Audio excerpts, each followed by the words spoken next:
नमस्कार। देश की सर्वोच्च पंचायत में जनहित के मुद्दों पर चर्चा के इस कार्यक्रम संसद संवाद में आप सभी का स्वागत है। मैं हूं प्रीति सिंह। संसद के शीतकालीन सत्र में भारतीय पेट्रोलियम और ऊर्जा संस्थान विधेयक 2017 राज्यसभा में पारित कर दिया गया। आंध्र प्रदेश पुनर्गठन विधेयक 2014 की अनुसूची 13 के तहत आंध्र प्रदेश में पेट्रोलियम और ऊर्जा संस्थान की स्थापना का प्रावधान किया गया था। अब भारतीय पेट्रोलियम और ऊर्जा संस्थान विधेयक 2017 के द्वारा इसे राष्ट्रीय महत्व के संस्थान का दर्जा दे दिया गया है। संसद संवाद के इस अंक में प्रस्तुत है इस विधेयक पर सदन में हुई चर्चा का सारांश।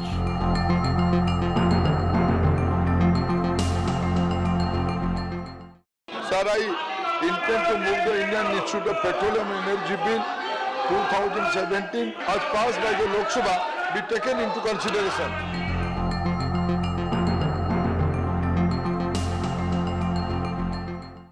Okay, now further consideration of the following motion moved by Dr. Dharmendra Pradhan on 20th December, that is Indian Institute of Petroleum and Energy Bill. I am calling Sri P.L. Punia. Indian institute of petroleum and energy bill 2017 मैं इस bill का समर्थन करने के लिए यहाँ पर खड़ा हूँ। Andhra Pradesh reorganisation bill 2014 UPA सरकार के दौरान में पास हुआ था, जिसमें आंध्र प्रदेश और तेलंगाना को अलग अलग प्रदेश बनाए गए और जब प्रदेशों का बंटवारा हुआ तो ये देखा गया कि जितने भी इम्पोर्टेंट इंस्टीट्यूशंस हैं वो तेलंगाना क्षेत्र में चले गए और आंध्र प्रदेश क्षेत्र में कोई महत्वपूर्ण संस्थान नहीं रहा।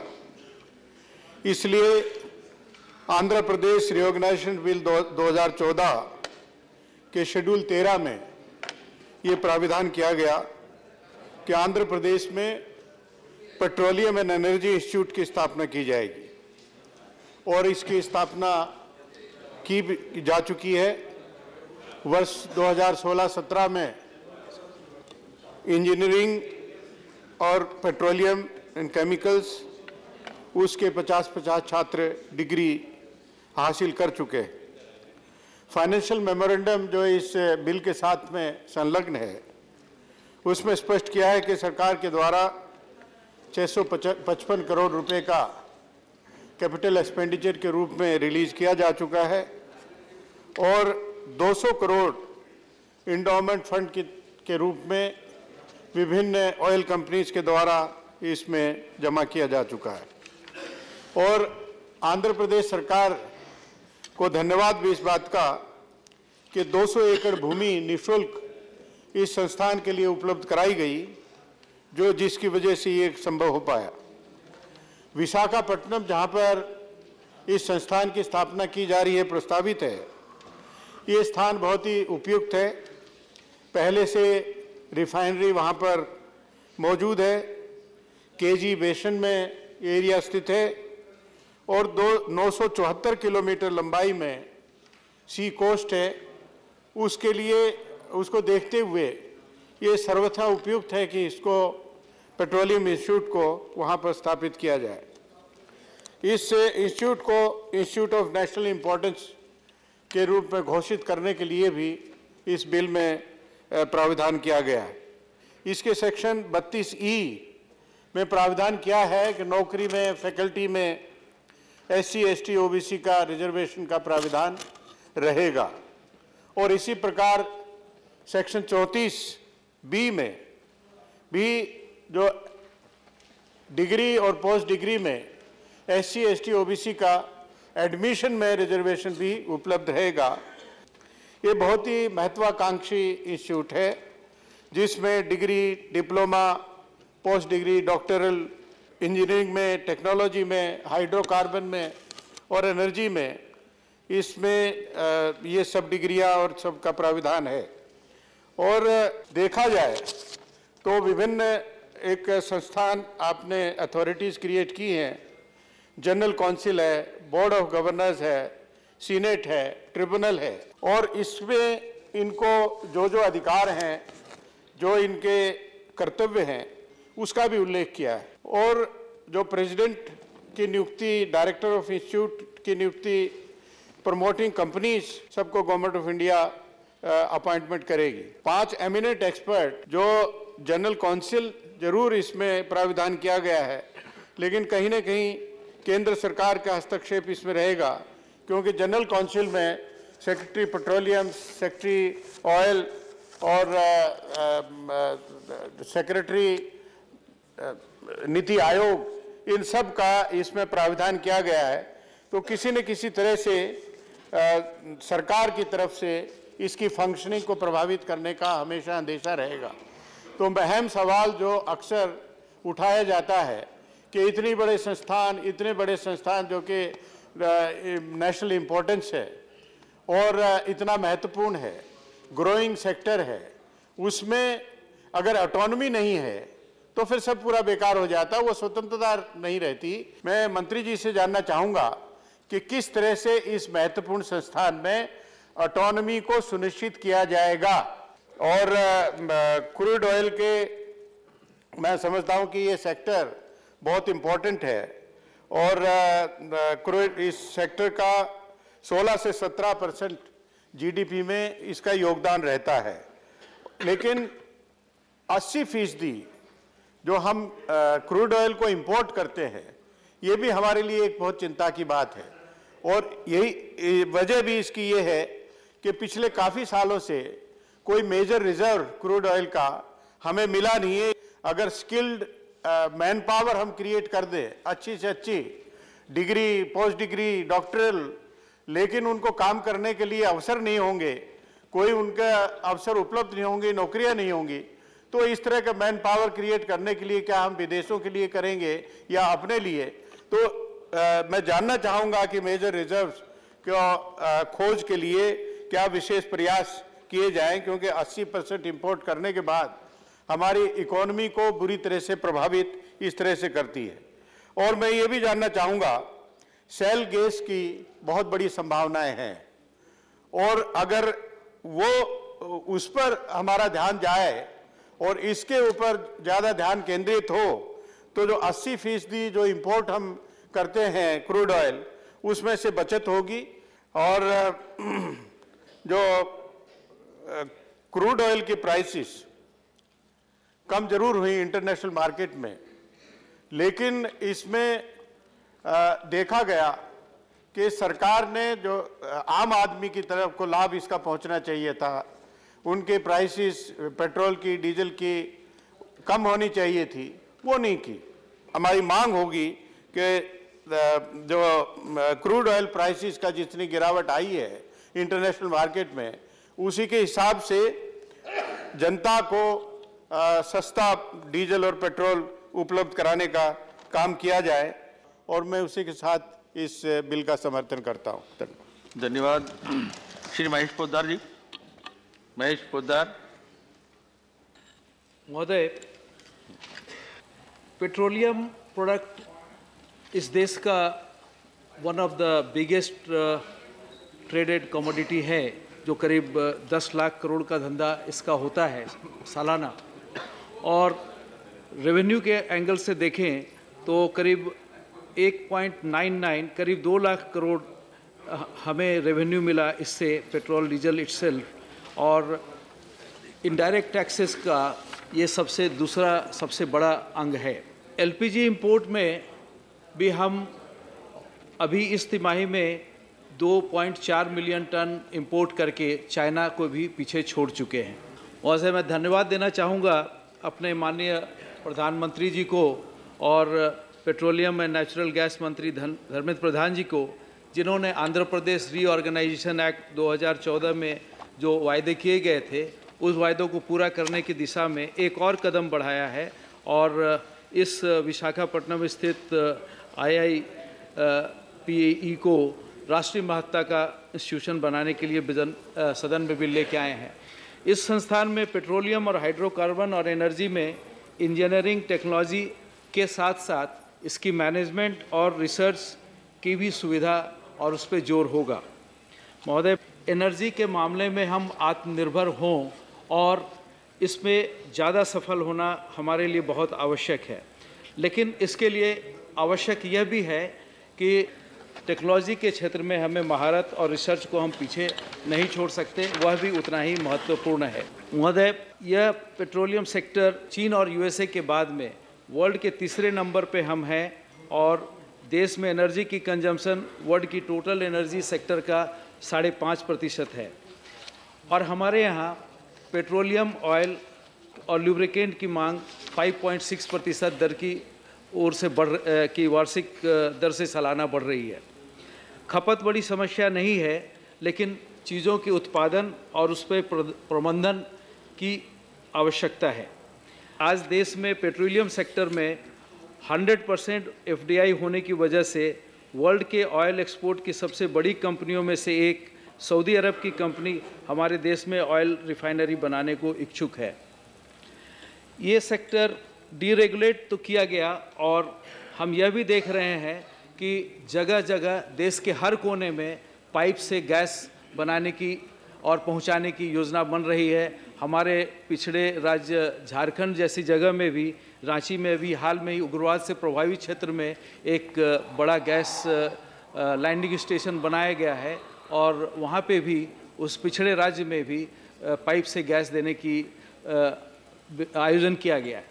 ये सब सारा कुछ जो है ये एक टेक्नोलॉजी बेस्ड अब होते जा रहा है और हमें नई नई टेक्नोलॉजी की आवश्यकता पड़ेगी।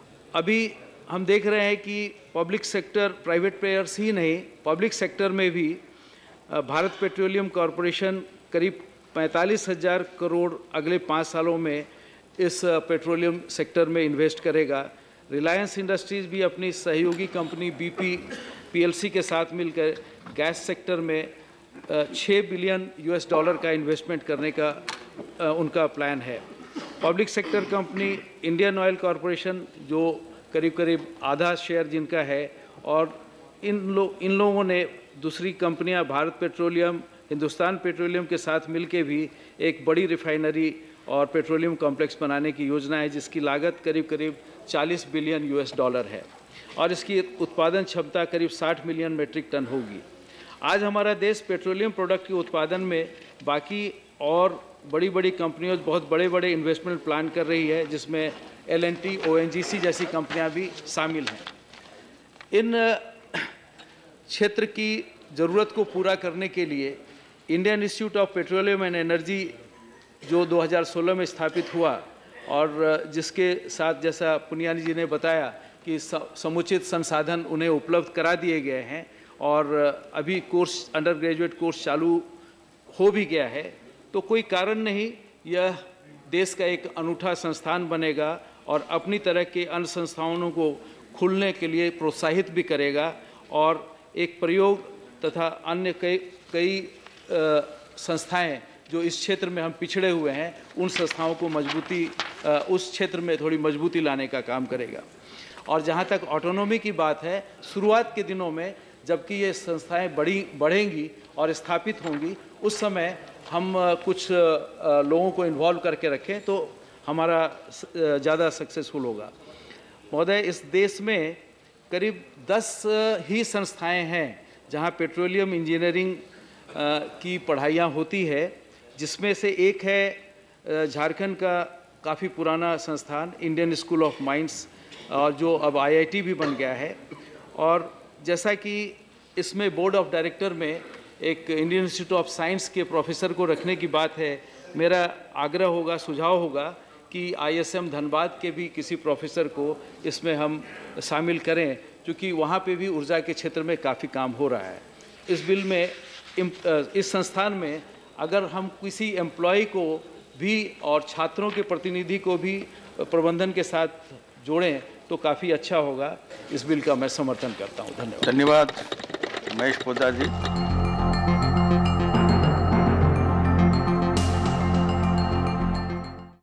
आप बने रहिए हमारे साथ, हम लौट रहे हैं एक छोटे से ब्रेक के बाद। जारी है संसद संवाद।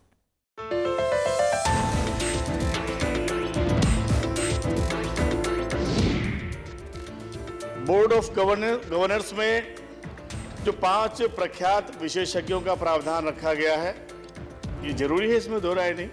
कि बिना एक्सपर्ट्स के काम नहीं चलता।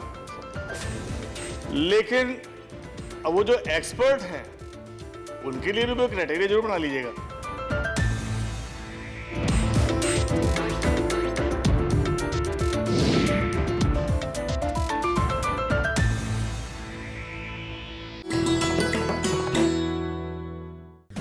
MC मैरी कॉम सफलतम भारतीय महिला मुक्केबाज, विश्व चैंपियनशिप में 5 स्वर्ण और 1 रजत, लंदन ओलंपिक्स में कांस्य और एशियन गेम्स में कांस्य पदक विजेता।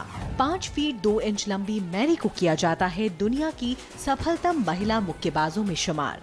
खेलों में वरिष्ठ योगदान के लिए उन्हें मिले हैं पद्म भूषण, अर्जुन अवार्ड और राजीव गांधी खेल रत्न पुरस्कार।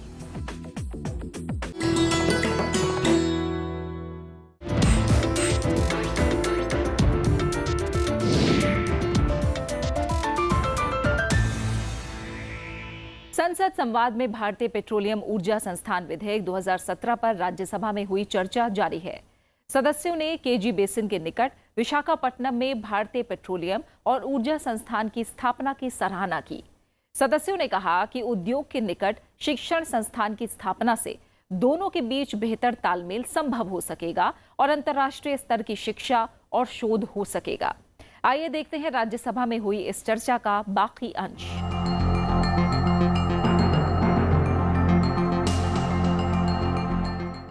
श्री रवि प्रकाश वर्मा जी। सर, कृषि से लेकर उद्योग तक जो पेट्रोलियम प्रोडक्ट्स हैं इसकी बहुत बड़ी खपत है और पूरी अर्थव्यवस्था ही इसके ऊपर निर्भर हो चुकी। सबसे इम्पोर्टेंट बात यह है कि किसी भी राष्ट्र के विकास के लिए अब ये पैरामीटर रख दिया गया है कि कितनी ऊर्जा की खपत वो देश करता है। ये माना जाता है कि उतनी ही तेज़ी से उसका विकास संभव होता है। हालांकि हिंदुस्तान में कई दूसरे विश्वविद्यालय जो डिग्री कोर्सेज दे रहे हैं पेट्रोलियम टेक्नोलॉजी के लिए वो चल रहे हैं और हमारे यहाँ से ह्यूमन रिसोर्स टेक्नोक्रेट्स जो पेट्रोलियम टेक्नोलॉजी के लिए हैं वो पैदा हो रहे हैं। सरकार ने वर्ल्ड क्लास का एक इंस्टीट्यूट खड़ा किया है, करीब 650 करोड़ रुपया दिया गया है। ये बहुत बड़ा काम हुआ है, लेकिन मुझे ये नहीं लगता कि ये आखिरी काम। अभी भी बहुत बड़े पैमाने पर एनर्जी सेक्टर, खाली पेट्रोलियम ही नहीं, जैसा कि आप एनर्जी को लेके चल रहे हैं, पूरा का पूरा जो हमारा एनर्जी सेक्टर है उसमें हर स्तर पर बहुत बड़ी टेक्नोलॉजी की ज़रूरत है और विदेशी जो निर्भरता है टेक्नोलॉजी की उसको कम किए जाने की ज़रूरत है। मैं माननीय मंत्री जी से आपके माध्यम से कहना चाहता हूं कि इस चीज़ को एक कंपैरेटिव स्टडी के तौर पर कि पूरी दुनिया में क्या हो रहा है, कितना इन्वेस्टमेंट हो रहा है, हमारे यहाँ क्या हो रहा है, उसको जरा गहराई से देख करके इस पर काम बढ़ाने का काम करेंगे। बोर्ड ऑफ गवर्नर्स में जो 5 प्रख्यात विशेषज्ञों का प्रावधान रखा गया है, ये जरूरी है, इसमें दो राय नहीं कि बिना एक्सपर्ट से काम नहीं चलता। लेकिन अब वो जो एक्सपर्ट हैं उनके लिए भी क्राइटेरिया जरूर बना लीजिएगा। और उसके बाद में जो आपके यहाँ पर टीचर्स प्रोफेसर जो लगे होंगे उनको कैसे आप यहाँ पर रोकने का काम करेंगे कि उनको जो बड़ी बड़ी दूसरी कंपनियां हैं बाहर ना निकाल ले जाएं। ये बहुत जिम्मेदारी चीज़ है।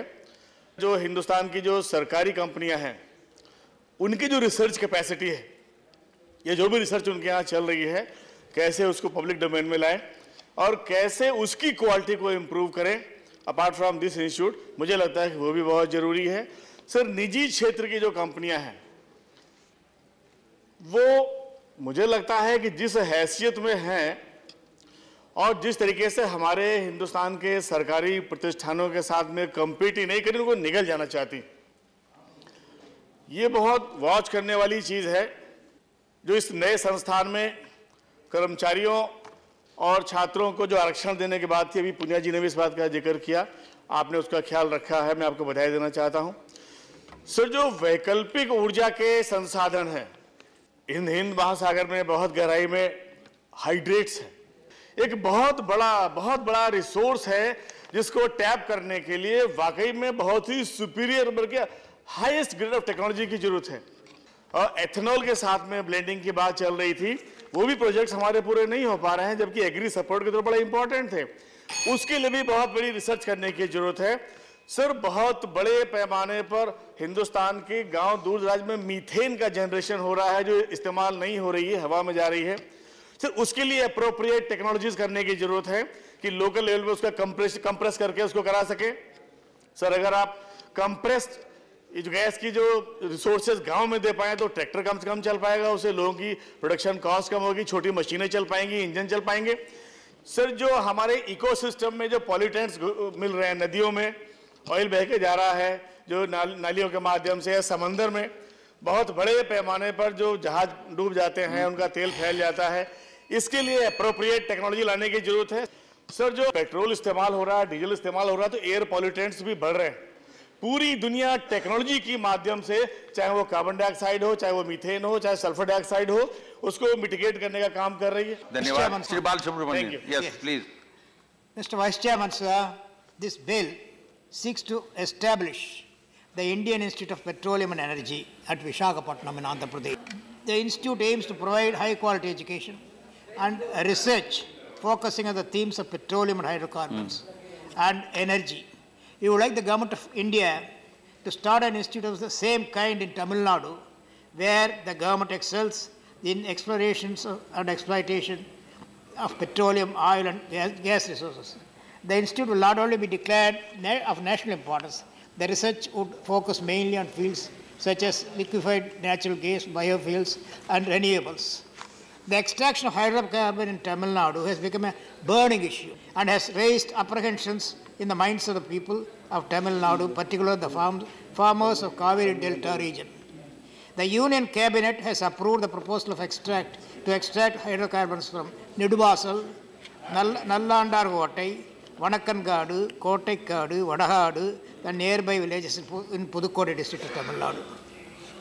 The agitated farmers are protesting continuously against this move for almost more than a year. Still, the government is unwilling to scrap the Niduvasal hydrocarbon project. The Union government, instead of solving this burning issue, is adding fuel to the fire by their move to sign the MOU. In these circumstances, I urge the Union government to stop the extraction of hydrocarbons in any form from Niduvasal and neighboring villages in Pudukkottai. I strongly urge the Union government to close all the wells already dug for pilot projects and cancel the land lease agreements between ONGs and farmers and hand over the lands to farmers, ensuring that the interests of the farmers are safeguarded. The proposed Kochi, Kuttanad, Mangaluru, Bengaluru gas pipeline project of GAIL along the present proposed alignment would cause irreparable damage to the agriculture property of thousands of farmers in the 7 districts of Tamil Nadu. The recent amendments to the right of use under the Petroleum and Minerals Pipelines Acquisition of Rights of Use in Land Act 1962 have made farmers culpable for damages to the pipeline, even those occurring without their knowledge. The government of Tamil Nadu believes that a realignment of the pipeline road along the highways with the least harm to the people and least adverse impact on agriculture would be the best way forward to implement the project. The government of Tamil Nadu has already constituted an expert committee to examine the possibilities of realigning the pipeline along the national highways. And officials of GAIL can also join the committee to find mutually acceptable solutions so that the implementation of the project can proceed without affecting the interests of the poor of the system. I once again urge the Union government to instruct GAIL India Limited not to act upon the notifications pending final view of the matter and should join the expert committee constituted by the Government of India to resolve this very sensitive issue. Normally applications are called for LPG distribution. Actually, even before the applications were called for, the condition was that the applicant must own land in that area, or at least lease of land in that area. But some people were leaked and they acquired some land, others could not get it. These things should be put an end to. Bharat Petroleum Corporation had appointed several hundreds of LPG distributors. They have not got the quota, and actually they are incurring loss. The company must take steps to augment the supply of for them and make it economically viable. Okay, thank you. Thank you very much.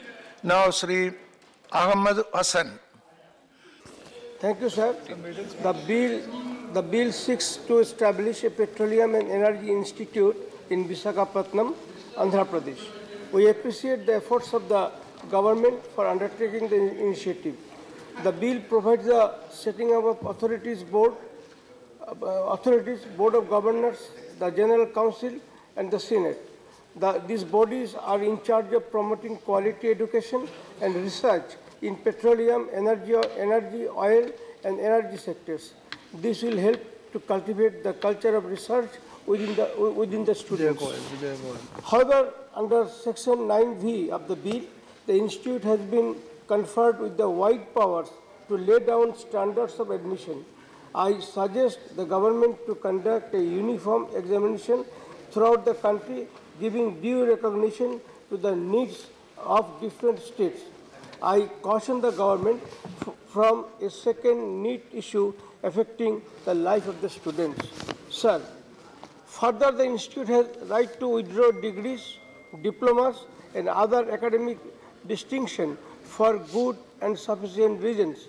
It is quoted, for good and sufficient reasons. The bill does not define these reasons in detail and phrases ambiguous. It gives the Institute wide powers to withdraw this distinction. Such a provision can have grave repercussions in the future of the students. Another issue in the bill is the composition of the governing council. Sir, the council looks after the fiscal management of the Institute under Section 16 of the bill. Among the 20 members, 16 are part of the government. I stand there to urge the government to raise the representation of eminent experts in petroleum, technology, and related fields in the energy sector. This will increase the credibility of the government and bolster trust of the people in its action. Along with this, I raise the issue of appointment of the director by the center. Why can't the director be appointed by the state government? We expect more autonomy to be given to the Institute. The center must work in partnership with the states. As education is a concurrent subject under the Constitution. Sir, India's energy demand is continuously increasing. The bill in its section and the statement of objects and reasons focuses on the renewable energy sector. The government has set an ambitious target to make India a renewable energy powerhouse. However, with the implementation of the GST, the renewable sector has been heavily impacted. Sir, the energy sector requires human resources formation more than infrastructure generation in the form of universities.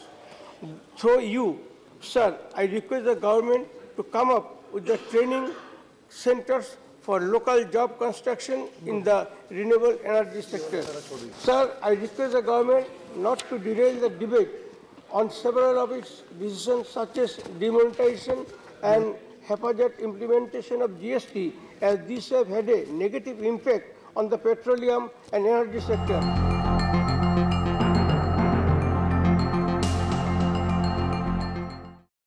संसद संवाद के इस अंक में आंध्र प्रदेश पुनर्गठन विधेयक 2014 के तहत स्थापित भारतीय पेट्रोलियम और ऊर्जा संस्थान को राष्ट्रीय दर्जा देने के लिए लाए गए विधेयक को विपक्ष के सदस्यों ने भी सराहा, साथ ही इसकी स्वायत्तता को सुनिश्चित करने की ताकीद भी की।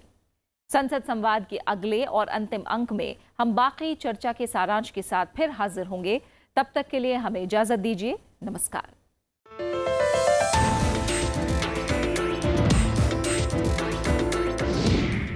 There is a National Institute of Solar Energy under the Ministry of Power, Power, Coal, and New and Renewable Energy. There is a Pandit Dindal Upadhyay Petroleum University in Gandhinagar. There is also a Power Management Institute run by NTPC in Noida. There is an Institute of Drilling Technology operated by the ONGC in Dehradun, sir. Sir, what I suggest is, why not bring all these together under one umbrella, like you have done in case of All India Institute of Medical Sciences.